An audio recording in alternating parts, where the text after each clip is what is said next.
Hi friends, welcome to my channel my family dairy. ఎలా ఉన్నారండి? అందరూ బాగున్నారా? నేను కూడా బాగున్నానండి. మీరందరూ ఎలా ఉన్నారో నాకైతే కామెంట్ సెక్షన్లో కామెంట్ చేయండి.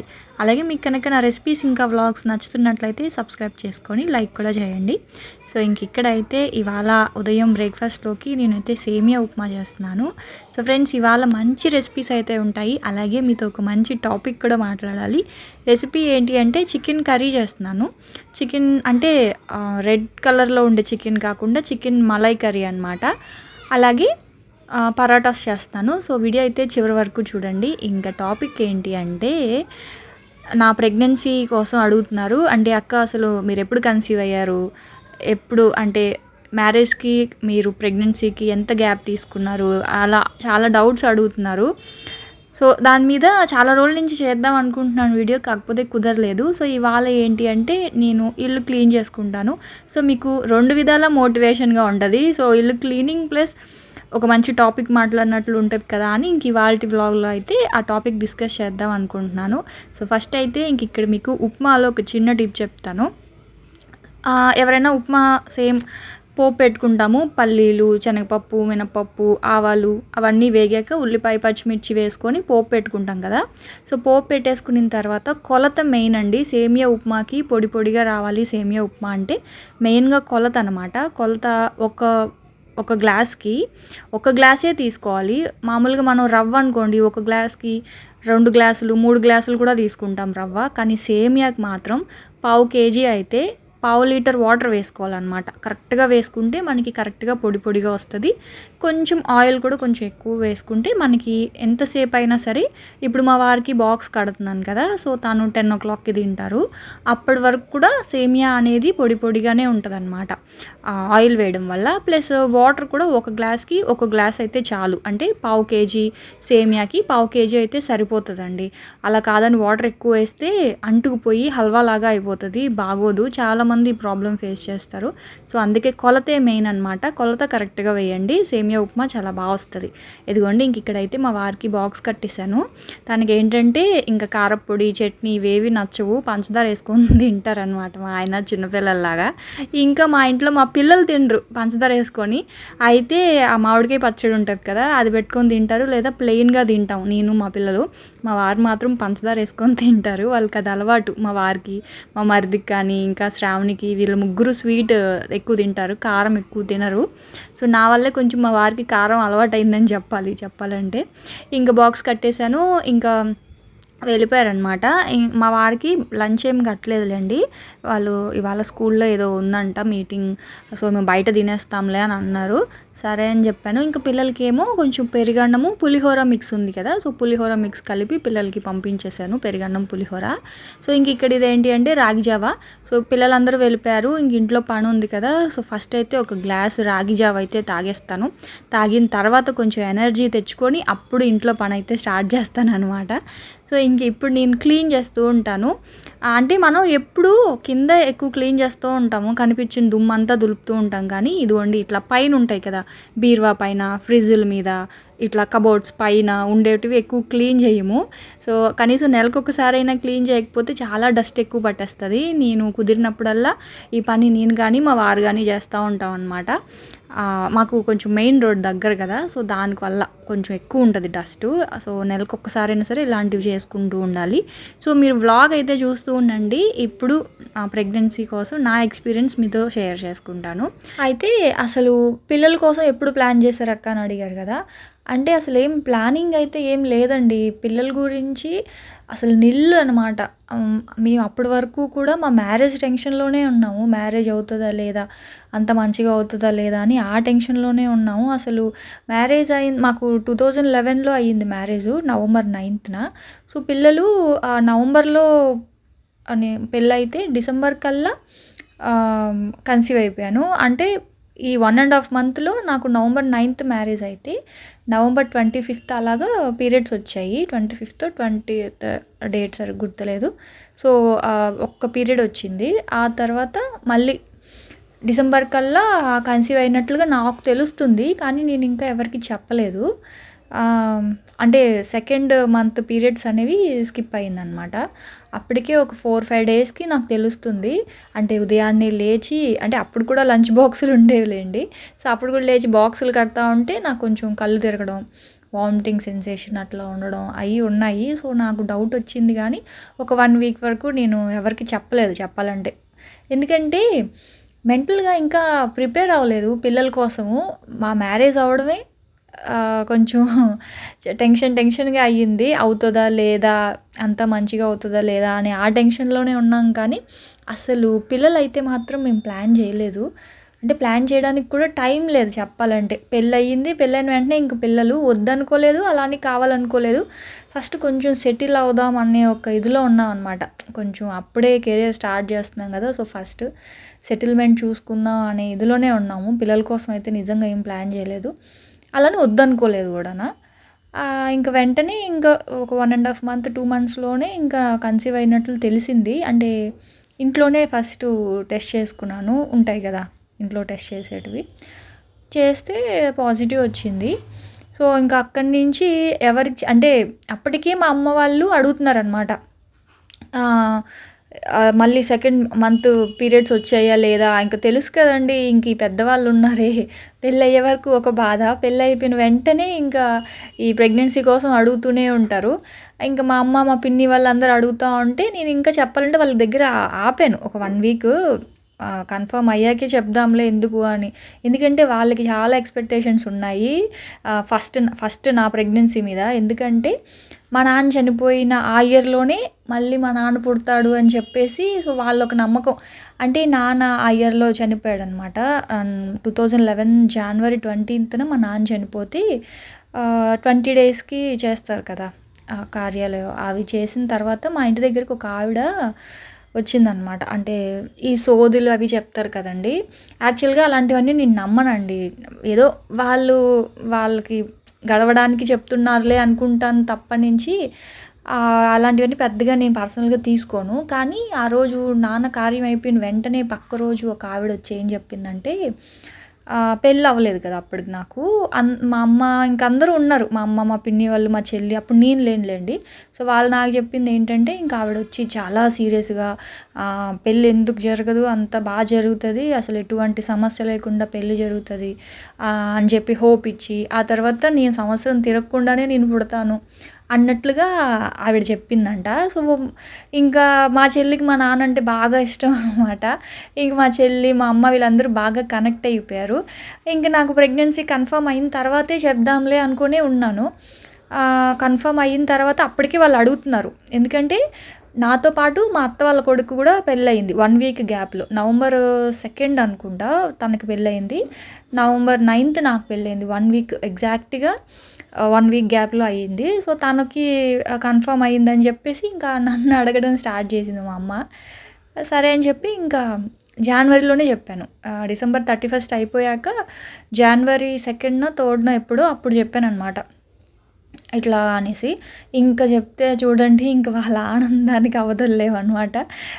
నిజంగానే మా లక్కీ గాడు మాత్రం ఒక స్పెషల్ కిడ్ అని చెప్పాలి. అందరూ ఆనందంగా వాడిని అంటే వాడు రావడం అందరికీ ఒక ఆనందం అనమాట. ఇటు మా వాళ్ళకి కావచ్చు, అంటే మా అమ్మ, మా వాళ్ళందరికీ కావచ్చు, ప్లస్ ఇక్కడ మా ఇంట్లో మా ఆడపడుచు, మా మరిది, మామయ్య వీళ్ళందరికీ కూడా ఏంటంటే ఒక ఫస్ట్ ఎవరికైనానండి ఫస్టు వచ్చే బేబీ చాలా స్పెషల్ చెప్పాలంటే. అలాగే మా లక్కీ ఇంకా స్పెషలు. ఆ తర్వాత ఇంకెంత అందరికీ పిల్లలు ఇంక మా తమ్ముడికి, మా చెల్లికి ఇంకా అందరికీ పిల్లలు పుట్టినా ఇంకా విష్ణు గూడా పుట్టాడు కదా! సో, వీళ్ళందరూ నార్మలే అనమాట. అంత స్పెషల్‌గా గాదు. కానీ లక్కీ మాత్రం వాడు పుట్టడం అందరూ చాలా హ్యాపీగా ఇంక ఇలా చెప్పగానే గుడ్ న్యూస్ చెప్పగానే వాళ్ళందరూ నెల్లూరులో అందరూ స్వీట్స్ పంచుకుంటున్నారంట.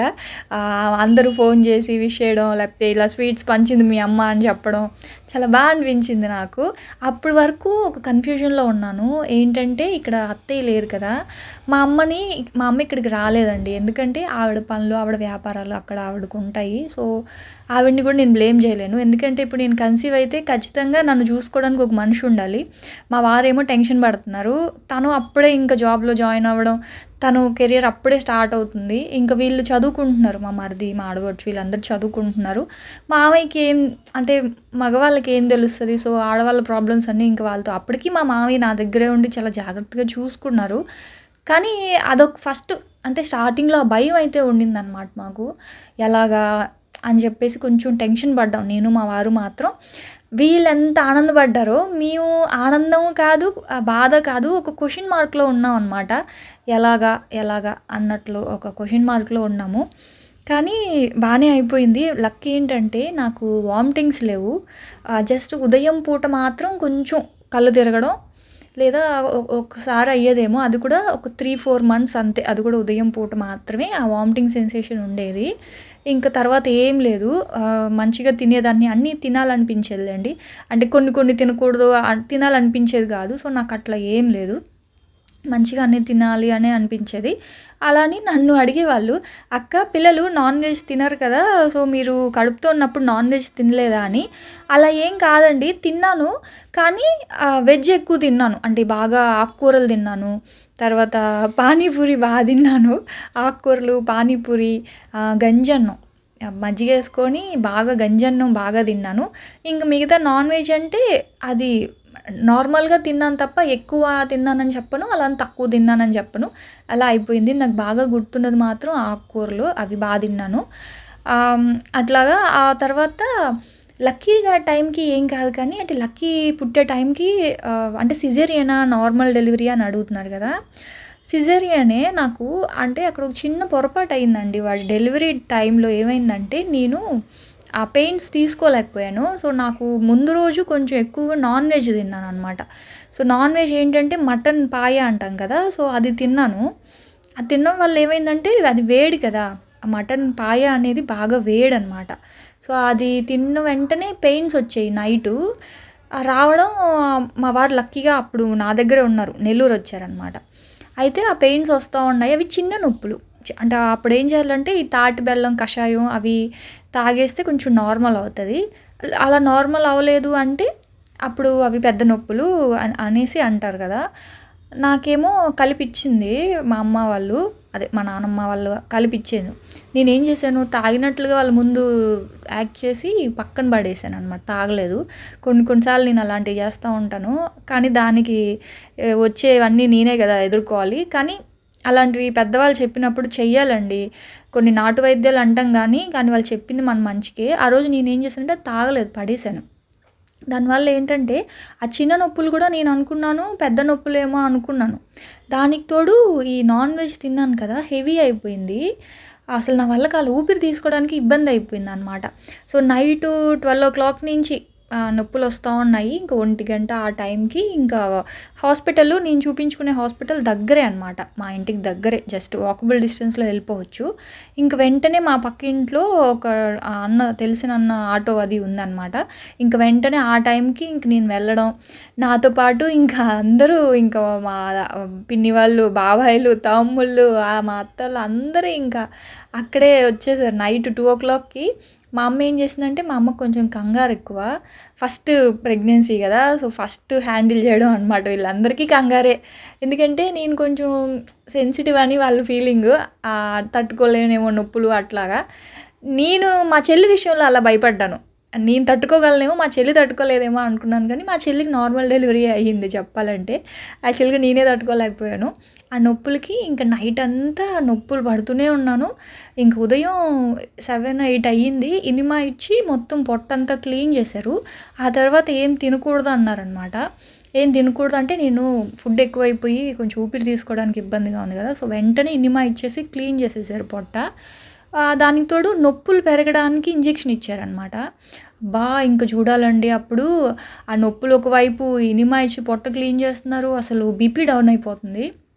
ఇంక నా వల్ల కాదని చెప్పి ఉదయం 7, 8 ఆ టైంకి నేను చెప్పేసాను మా వాళ్ళకి. ఇంక నేను నార్మల్ డెలివరీ వాళ్ళు చేసినా నేను చేయించుకోలేను. నా వల్ల కాదు. ఎందుకంటే మనకే తెలుస్తది కదా! పల్స్ పడిపోవడం, బీపీ డౌన్ అయిపోవడం అనేది నాకు అర్థమైపోతుంది. నేను చేయలేను, డెలివరీ నా వల్ల కాదు అనేయంగానే ఇంకా మా అమ్మ, మా నాన్నమ్మ వీళ్ళందరూ ఇంకా డాక్టర్ దగ్గరికెళ్ళి ఇంకా వద్దండి సిజేరియన్నే చేయండి అంటే డాక్టర్ ఒప్పుకోవట్లేదు. లేదు ఎందుకమ్మా ట్రై చేస్తే అవుతుంది కదా అని, వద్దండి అమ్మాయి తట్టుకోలేకపోతుంది అని. తర్వాత ఇంక నేనే చెప్పడం వల్ల ఇంకొచ్చి 8:00 9:00 ఇంకా ఇంజెక్షన్ ఇచ్చారు పెయిన్స్ తగ్గడానికి. ఒకసారి ఇంజెక్షన్ ఇచ్చిన వెంటనే పెయిన్స్ ఆగిపోయాయన్నమాట. ఇంకేం లేదు అంటే నొప్పులేం లేవు. ఆ తర్వాత ఇంకా కరెక్ట్‌గా 11:30కో 11:50కో లోపల లేబర్ వార్డ్‌లోకి వెళ్తే ఇంక అక్కడి నుంచి ఇంకా ఆపరేషన్ చేసి కరెక్ట్‌గా 11:59కి మా లక్కీ గాడైతే బయటకొచ్చాడు. అదొక ఆనందం అన్నమాట ఆ మూమెంటు. మెయిన్ ఏంటంటే మా నాన్న చనిపోయిన ఇయర్‌లోనే పుడతాడు అనేసరికి అందరూ అది నిజంగా పర్సనల్‌గా తీసుకున్నారు. ఇంకోటేంటంటే మా లక్కీ గాడు పుట్టిన వెంటనే వాడికి రైట్ సైడు వైట్ హెయిర్ ఉంటదనమాట. అంటే తలంతా బ్లాక్ హెయిర్ ఉన్నా ఒక దగ్గర మాత్రం గ్రే హెయిర్ అంటాం గదా! కొంచెం అట్లా ఒక ఇప్పుడేదో మనం ఒక దగ్గర అతికిస్తే ఎలా అయితే ఉంటదో అట్లాగా ఒక చిన్న ఇంత చిన్న హెయిర్ ఒక చిన్న ఏమంటారు ఒక చిన్న డాట్ లాగా వచ్చి అంతవరకు మాత్రం తెల్ల వెంట్రుకలు ఉంటాయి. ఇప్పటికీ ఉంటాయి. మీకు ఎప్పుడైనా చూపిస్తానులేండి. సో, అట్లా అనమాట. అదేంటంటే కనుక్కుంటే ఏంటంటే ఎవరైనా ఆశ తీరకుండా చనిపోయిన వాళ్ళు అట్లా పుట్టాలి అనుకుంటున్న వాళ్ళు అలాగా ఏదైనా గుర్తుతో పుడతారు అని చెప్పేసి అప్పట్లో అన్నారు. సో, అందుకే మా లక్కీ అంటే అందరికీ స్పెషల్. బాగా ఇష్టం అందరికీ కూడాన. ఇప్పటికి కూడా అంటే విష్ణు అంటే ఇష్టం లేదా అని కాదు గానీ విష్ణు అంటే ఇష్టమే. కాకపోతే లక్కీ అంటే అదొక అభిమానం అనమాట అందరికి. ఎవరికైనా అంతే. ఇప్పుడు నేను కూడా ఇంటికి పెద్దవాళ్ళు ఎప్పుడైనా సరే అందరి చేతుల మీదుగా పెరుగుతారండి. అంటే ఇంట్లో పిన్నులు, అత్తలు, బాబాయిలు అందరి మధ్యలో పెరుగుతారనమాట. సో, లక్కీ కూడా అంతే. అట్లాగా సో, అదనమాట నా ప్రెగ్నెన్సీ స్టోరీ. విష్ణు గాడికి కొంచెం కాంప్లికేటెడ్ అయ్యింది. సో, అది ఇంకొకసారి ఎప్పుడైనా చెప్తానులేండి. ఇక రెసిపీలోకి వచ్చేద్దాము. సో, రెసిపీ ఎక్స్‌ప్లెయిన్ చేస్తాను. ఈ రెసిపీ అండి నేను చాలా రోజులు అయ్యింది షూట్ చేసి. కానీ ఎందుకు మీకు చూపించలేకపోయానో, ఎందులో యాడ్ చేయాలో అర్థం కాలేదు. సో, అందుకే ఇవాళ చూపిస్తున్నాను. ఇది తీసి కూడా దాదాపు 2-3 వీక్స్ అయిపోయిందండి. సో, ఈ కర్రీ ఒకసారి ట్రై చేయండి. చాలా బాగుంటుంది. ఇదొచ్చేసి మలై కర్రీ అనమాట. సో, ఇందులో స్పైసెస్ ఏమీ లేకుండాన లవంగాలు అంటే కారము అలాంటివి వెయ్యము. పచ్చిమిరపకాయలతోటే చేస్తాము. సో, కడాయిలో ఆయిల్ వేసేసుకొని ఆయిల్‌లో ఉల్లిపాయలు ఒక 3-4 కట్ చేసి పెట్టుకున్న ఉల్లిపాయలు, పచ్చిమిర్చి అనమాట. మీరు తినే కారాన్ని బట్టి పచ్చిమిర్చి వేసుకోండి. ఒక 4-5 పచ్చిమిర్చి, జీడిపప్పు ఒక 10-15 జీడిపప్పు పలుకులు, కొంచెం కసూరి మేతి, లవంగాలు, దాల్చిన చెక్క ఒక 4-5 లవంగాలు, ఒక 2 ఇంచుల దాల్చిన చెక్క, ఒక 2-3 ఇలాచీ అవన్నీ బాగా ఫ్రై చేసుకొని మిక్సీ జార్లోకి అయితే తీసేసుకోండి. ఆ తర్వాత ఇదిగోండి ఇది వచ్చేసి నెయ్యి. వెన్న అయినా వాడచ్చు, ప్రాబ్లం లేదు. నెయ్యి అయినా వాడచ్చు. సో, చూసారు కదా కొంచెం ఒక పెద్ద స్పూన్ వరకు నెయ్యి అయితే కడాయిలో వేసుకొని ఆ నెయ్యి కరిగే లోపల ఇది అల్లం వెల్లుల్లి పేస్టు, 1 స్పూను అల్లం వెల్లుల్లి పేస్ట్ అయితే అందులో వేయండి. మీరు కావాలి అనుకుంటే ముందే ఉల్లిపాయలతో కూడా వేసుకొని ఫ్రై చేసుకోవచ్చు. కానీ నేను మర్చిపోయాను. అందుకని ఇప్పుడు ఇందులో వేస్తున్నాను. మళ్ళీ మిక్సీలో వేస్తే పచ్చి వాసన వస్తుంది కదా! అందుకని ఆ నెయ్యిలోనే వేసేసాను అల్లం వెల్లుల్లి పేస్టు. ఆ తర్వాత చికెన్ కూడా అందులోనే వేసేసి ఆ నెయ్యిలో బాగా చికెన్ని ఫ్రై చేసుకోవాలన్నమాట.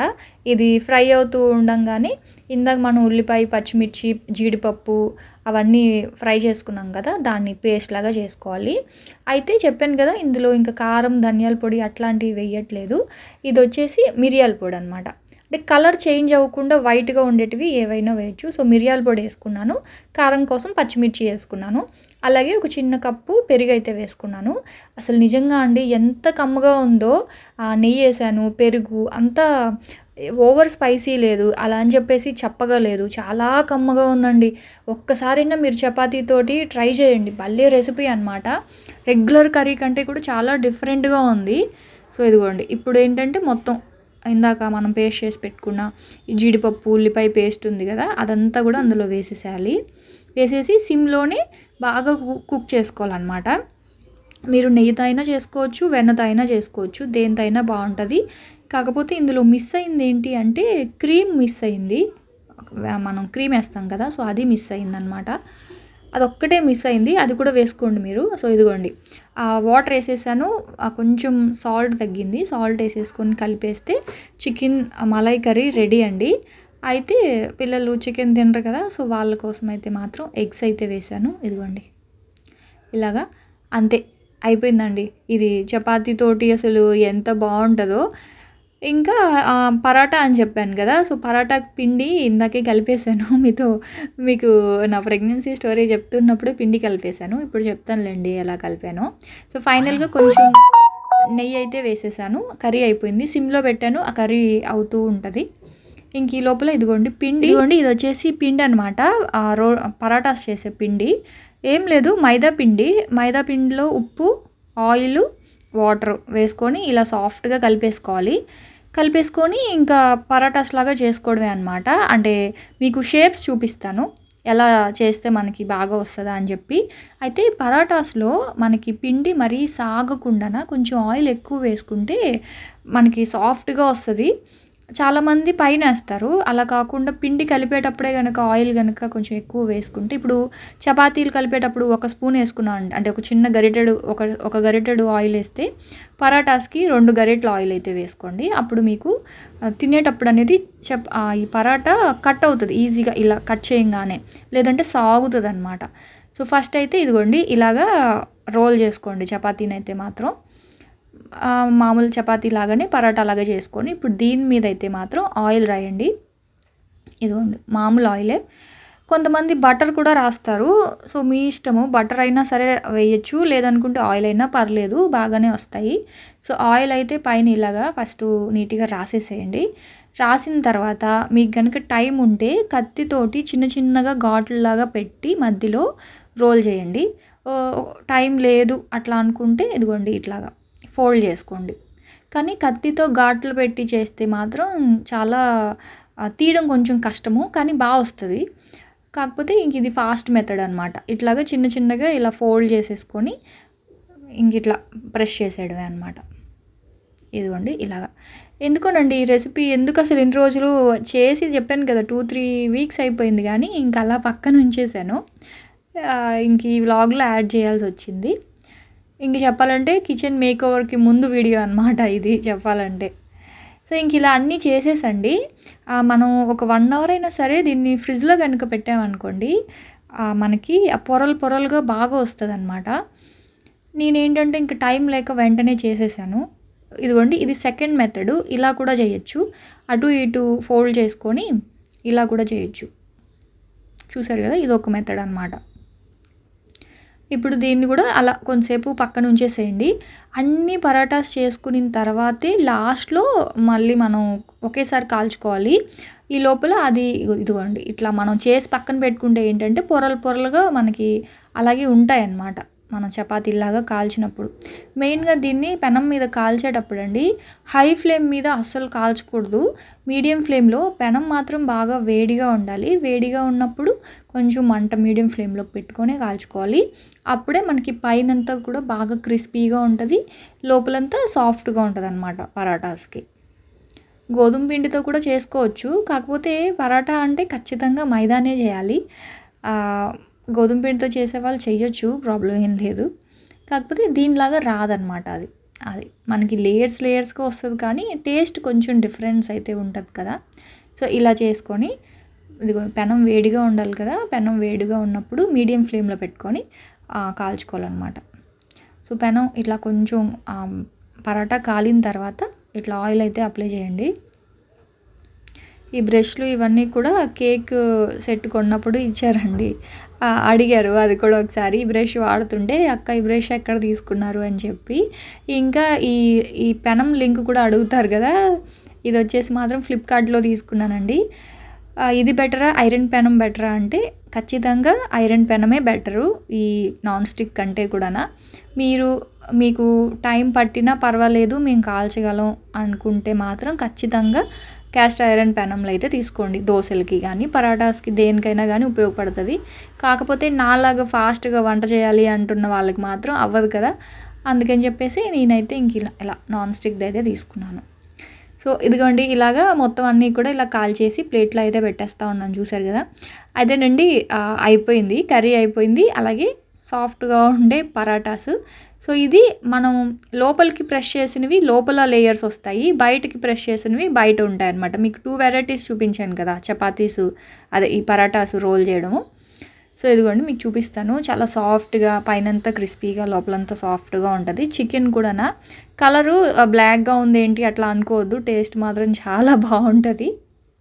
ఖచ్చితంగా ఒకసారి ట్రై చేయండి, ఓకేనా.